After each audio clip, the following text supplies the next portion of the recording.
And welcome everybody to This Week in Prophecy. I am Ed Hubbard, also known as Ed the Pagan, futurist and discusser in my protective underground lair, along with Mary Hawk, Witch Rising Star, and advocate for the way things are. We're going to talk today a little bit about prophecy. Everybody doesn't realize it, but prophecy is becoming a big part of our game. Um, What is prophecy? Prophecy is the art of the prediction of the future. There's some more definitions to it and the way people define it, but ultimately it is about telling our future. So, Mary, you grew up. We were talking before we started this, and we're going to go into a lot of different types of prophecy because I love prophecy. But you grew up with it, right? Especially the type most people think of when they think of prophecy. I did. I grew up on end times prophecy. I came from a very Christian background, and my parents were very interested in the book of Revelations and what all the prophecies of the Apostle John meant. They studied it extensively, and I heard it growing up all the time, especially all kinds of speculation as to the identities of the Antichrist, the Whore of Babylon, and the beast with three horns. And there's seven horned beasts, and oh yeah, there are so many parts of the story for what we would call end time Christianity, which is actually a modern phenomenon. Most people don't realize it. The idea of revelations, as we know it, the idea of that sort of thing, including how rapture and things like that, are all more modern tales. They were not originally part of. And everybody's going to say, "What?" Originally a part of our belief. A lot of them are very American in nature. Uh, so, what are we talking about? Well, first of all, let's talk about prophecy in general. Um, and that is the idea that we have these ideas that we know what the future of the world is. And I believe deep down in my soul, and one of the things that separated me from the Christian church um, is the idea that we would all have to die. This is a disposable earth. Remember, the idea of Armageddon and Revelation is about a battle, a video game, as we would call it today, a simulation, a war between entities to make a decision on our souls and have our planet be completely destroyed. Which adds to the idea of disposable Earth. Why do we should we take care?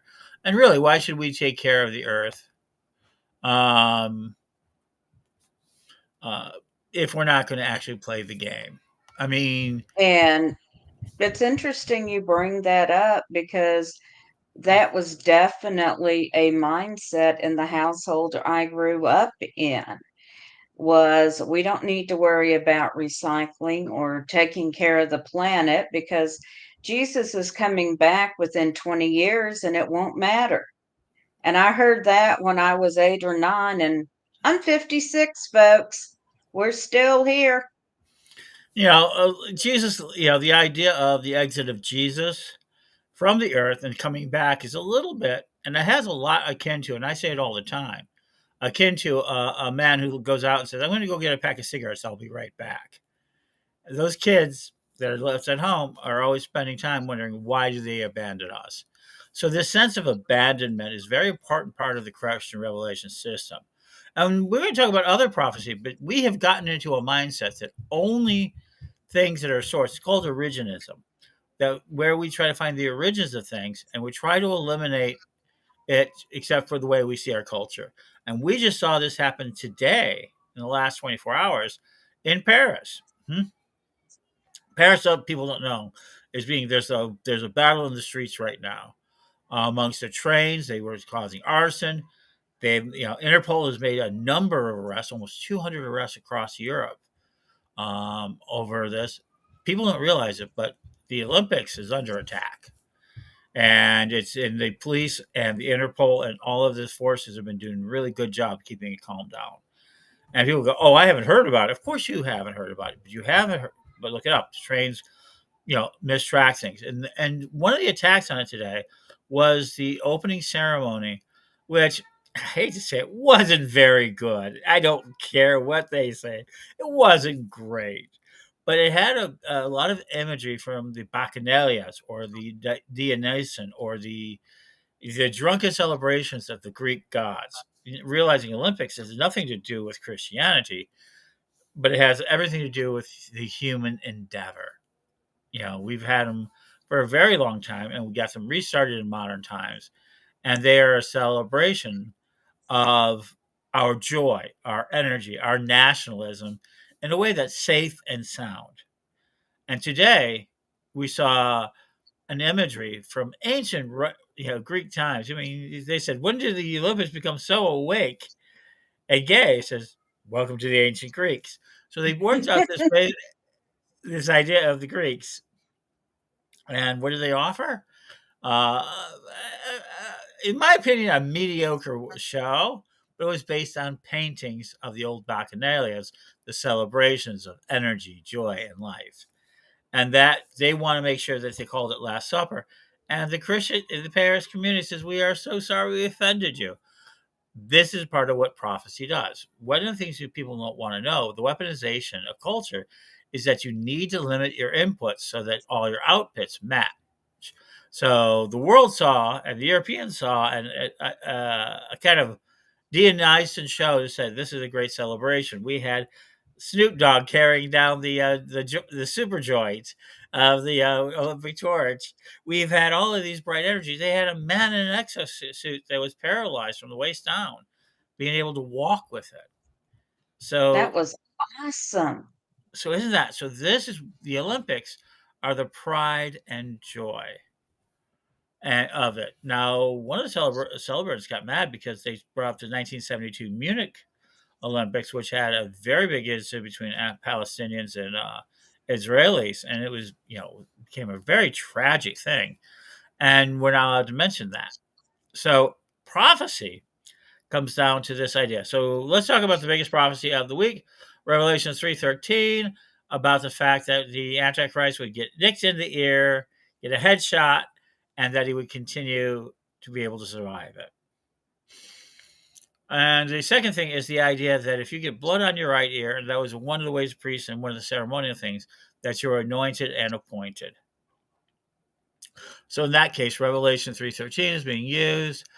He hath ear, let him hear what the Spirit saith unto the churches. So basically, the idea of it was that Trump is now a more divine entity because of the fact that he was shot in the ear. He was shot in the head and he survived it. And not to make light of it, but there was a person right behind him died, probably from the same bullet, it looks like, and that two other people were injured. So, and there's no evidence of a wide scale conspiracy, though they try to talk about it, of doing it. It does look like this was another lone wolf opportunity moment. But that's not what we're talking about. But instead of taking it as that it was a lone wolf, an entity, that we have these sort of battles that we should be talking down the weapons, they immediately started revving this up into Revelation 3:13 and other forms of revelation, talking about the blood of the ear. So we're facing that sort of conflict. Now, the biggest probably one that gets me is that from Nostradamus was the secret sign of knowing, and he called us the eagle rulers. In the Nostradamus prophecies is that, and that we would face this. There's a lot of prophecy right now that this is our last president of the United States. That we're facing the last president, and in order to live that life, guess what Trump did today? Did you not What hear did it? he do? He said, Christians, just vote this time. We won't need to vote again. We'll get it fixed. That was a Yes, very I that did was see that. and that means they're planning to hand the electoral. Very old electoral college in the United States was very simple. You didn't have all this communication, so you elected somebody to help vote for president. It's called electoral college, so that people could go across country. can get there and place their votes. And if things were to change, as they did from time to time, you could change that vote out with the Electoral College. And it was a great way for a low communication country compared to us now. I mean, we didn't have telegraphs. We didn't even have the telegraph system. I mean, people have said, why did the founding fathers telegraph each other?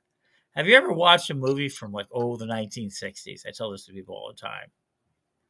And you go like this, well, why don't you just use their cell phone? They didn't have them. Right. And he says, why didn't they use their telephones? Well, the wires were cut. What? And so we tend to impose our reality backward. It's very hard for us to understand what it was like before. And that's where the joke of the old timers come in. So Mary, so where do you remember the telephone starting for you? The first time you played with the telephone? Well, now, we always had a telephone. Hmm.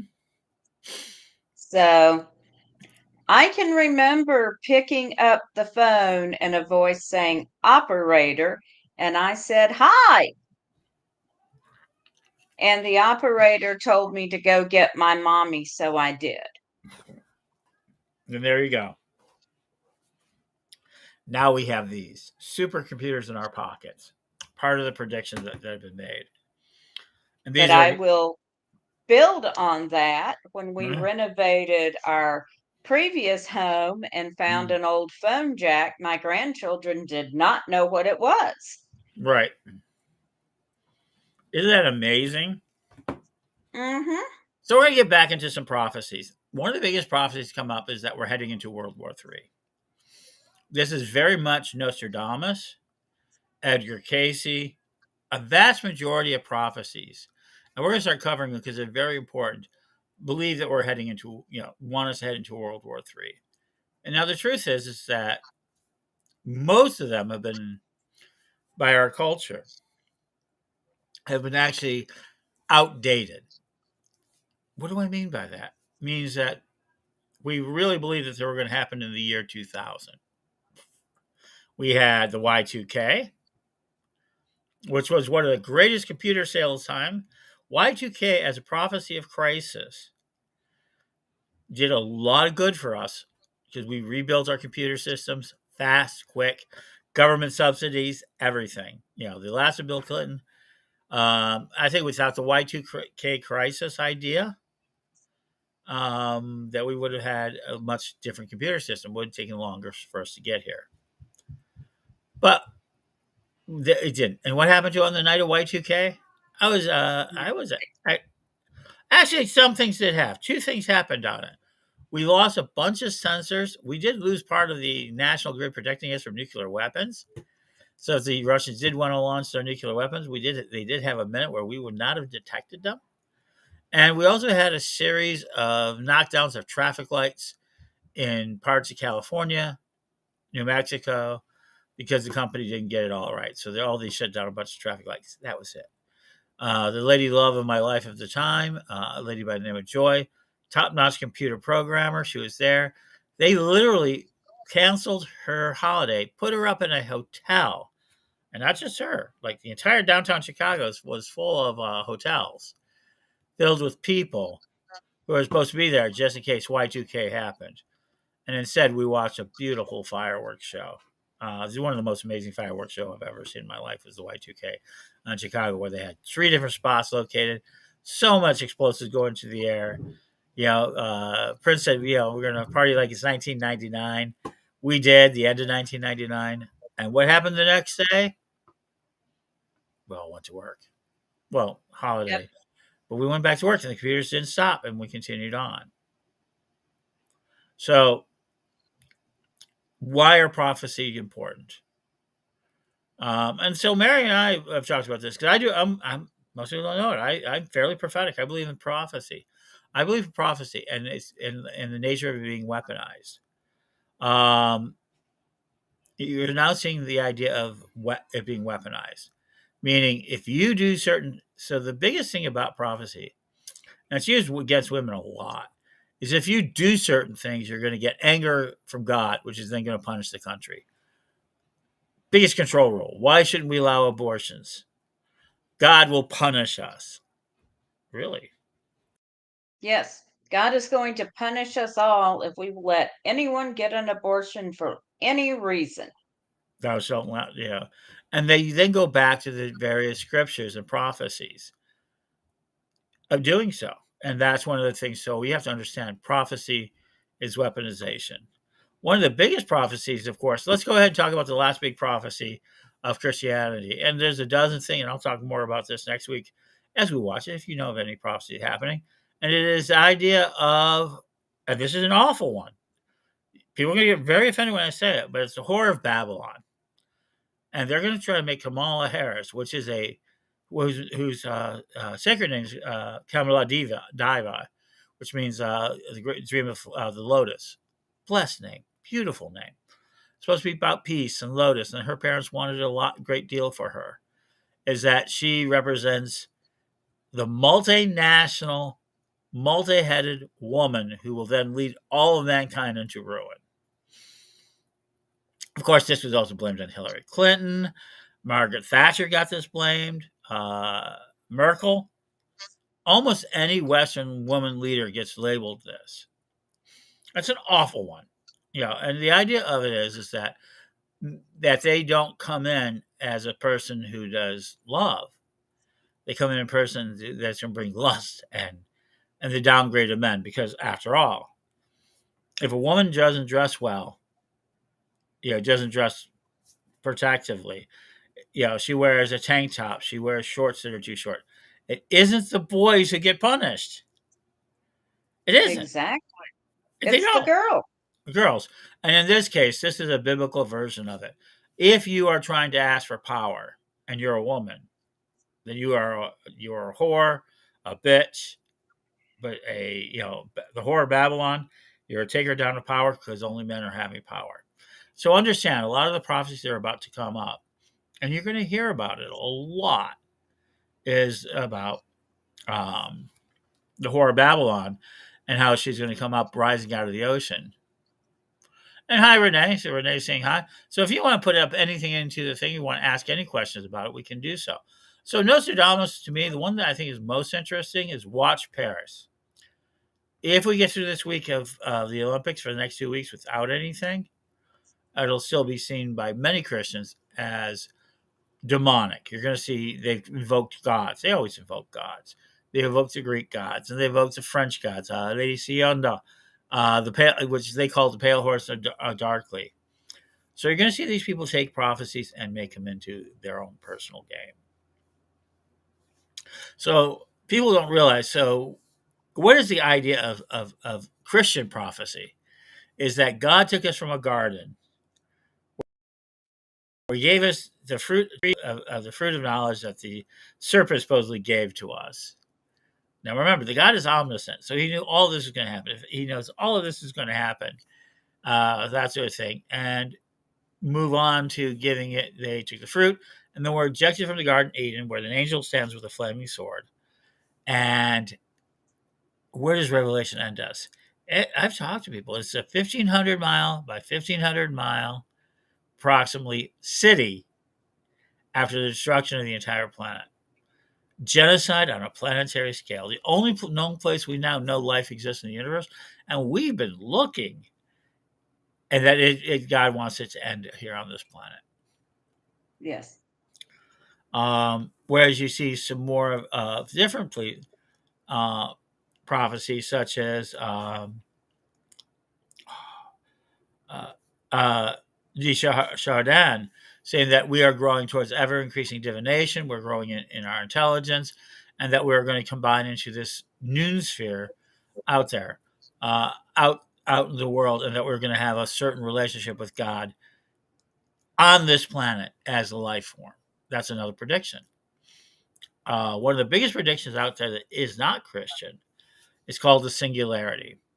And that is the idea that all of our AI, all of our intelligence is coming to a point where we're going to communicate so quickly, so fast, and we're going to have to be able to build a world that is so interesting that it's beyond understanding.